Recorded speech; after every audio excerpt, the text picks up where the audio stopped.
You know, people throw around words like Renaissance man and don't even know who Paul Robeson is, and you want to. He was a singer, an athlete, an author that spoke over 20 languages, an actor, and an activist, like an act-up-tivist.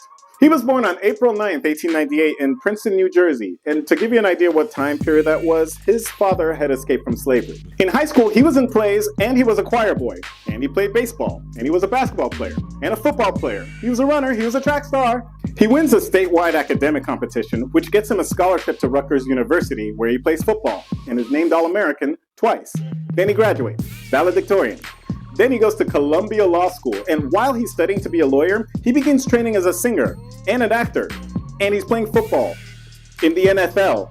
Then he becomes a lawyer, but so he quits that and just becomes a movie star. Old Man River, that old man river. But so he quits that too. Now, our boy is mad political, and he's speaking out against the US government, so they canceled all his concerts and got him blacklisted.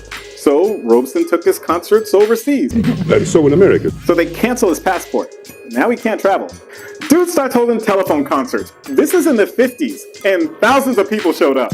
Paul Robeson was loved internationally. I mean, people say that, but India loves him because he supported their independence from the Brits. One of the reasons Australia loves him is because he was a big supporter of the working class.